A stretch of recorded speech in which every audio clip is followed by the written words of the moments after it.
It was, of course, a momentous night for the Celtics last night in the first round of the NBA draft. They did not trade Jaylen Brown, and instead, they brought the house down with pick number 28.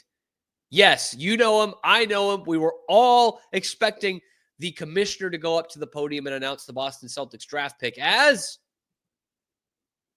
Hugo Gonzalez. Of course. Yeah, I was really hoping they would get Hugo Gonzalez. Okay?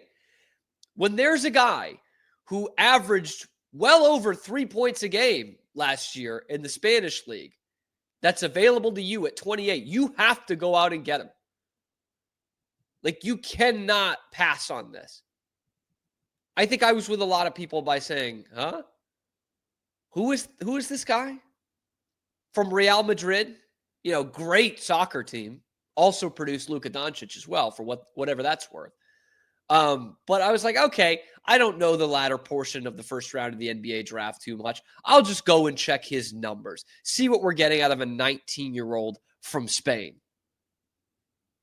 Yeah, you got 5 points per game, 2.5 fouls per game, half an assist, almost one full assist, and 2.5 rebounds a game for Real Madrid, Spain. And Jonathan Givony, who makes a living covering this stuff, is out there on my TV screen saying, this is the steal of the draft. Really? Says, I love this pick for the Boston Celtics. Told they're keeping it.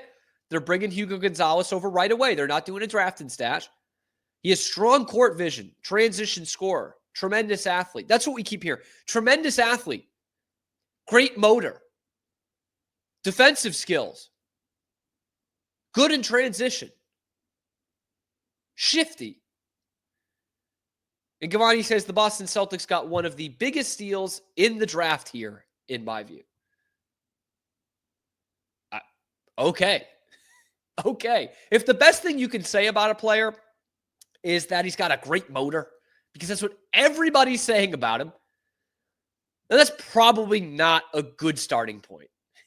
I know he's 19 and he played against adults, right? That's what they do in Europe. They play against grown-ass men. But again, when I'm seeing 5 points a game and I'm hearing great motor, transition guy, can play some defense, I'm thinking we're missing a lot here. Okay? We're clearly missing a lot. Because I look at the defensive stoppers in this league. Like, let's say that's what Hugo Gonzalez is going to be. Okay? Real defensive stalwarts. I think of the guy they just had, Jrue Holiday. 11 points per game this year in a down year for Jrue Holiday, and he shot about 39% from three. Lou Dort, the defensive stopper for the NBA champions in Oklahoma City. He's another guy. High volume scorer, he is not. 10 points per game. Shot 41% from three. Hugo Gonzalez can't hit the broadside of a barn with his jump shot, man. Like, that shit is broken. Absolutely broken. In the Spanish league last year, he shot 27%, which is the lowest of his 4 major professional seasons. 27%. He's getting worse as a shooter. They'll give him a wide open jumper all day long. So you still need to have some offensive skill to play in this league. I know it's crazy, but you do. The Celtics just drafted a guy who has none of it. No offensive skill whatsoever. But damned if he doesn't have a high motor. Okay? A high motor. And yeah, maybe this makes me too much of a green teamer, but I'm going to give Brad Stevens some time on this one. This is the second first-round draft pick he's actually used, and it was last night. Okay? You know, we have no idea what this kid can actually do, except for the fact that he can't really score. And he's a 6'6" guard who can't score, can't create, doesn't wreak a ton of havoc defensively in terms of steals and blocks and things like that, but apparently he's a good defensive player. But what you got was like a half of a one-dimensional player. I would have rather you drafted the Ryan Nembhard kid from Gonzaga. He was on the board. The Pacers, Andrew Nembhard's brother. They do have another pick at 32. Ryan Kalkbrenner is the guy to watch out for. I mean, if you've ever seen another Luke Kornet, here he is. I'm not even saying that as a bad thing. Like, there he is. 7'1" or whatever. Creighton. Played with Baylor Shireman at Creighton. The dude was an All-American. He put up some big numbers with Creighton. I actually saw Ryan Kalkbrenner play a lot. He was a lot to handle. I mean, he is what Luke Kornet is. You know, he's not the fleetest of foot, but certainly can hold his own on the defensive end.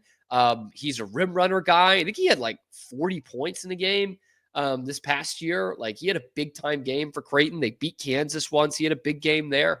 You know, he's a serviceable center, much like Luke Kornet.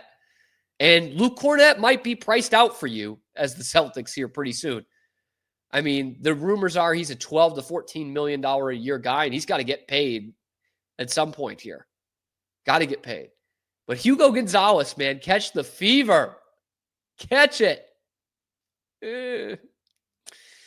For a team that shoots more threes than anybody in the history of the NBA to draft a 27% three-point shooter with the 28th pick in the draft, it's not hitting for me. It's not hitting. And I get it. Trust me. I understand.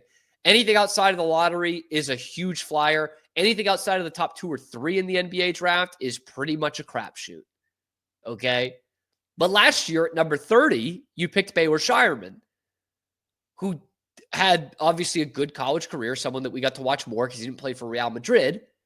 And I think brings a style that fits your team and has a ton of upside that we can all see.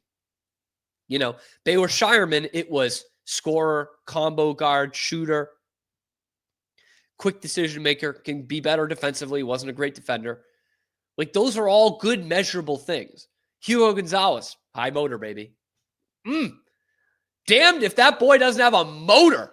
Okay? And did I tell you can get out in transition? Woo! Yeah, give me some of that. Give me some of that.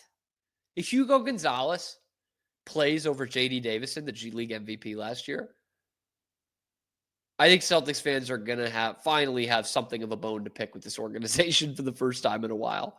That would just be an interesting and bold move. But let me know what you think about Hugo Gonzalez, the future of the Boston Celtics, and what you think about the Celtics offseason so far. Let me know in the comments below. Like and subscribe if you still trust in Brad Stevens and the ownership group of this team, the new ownership group of this team. And let me know what you think in the comments below. Catch us live on YouTube every weekday, high noon Eastern time, and wherever you get your podcasts. Check out the other videos on the channel. Talking Celtics, reacting to all these trades, everything else going on in Boston sports. I'm your host, Cam Stuart. Zach Burke keeps us on the air 5 days a week.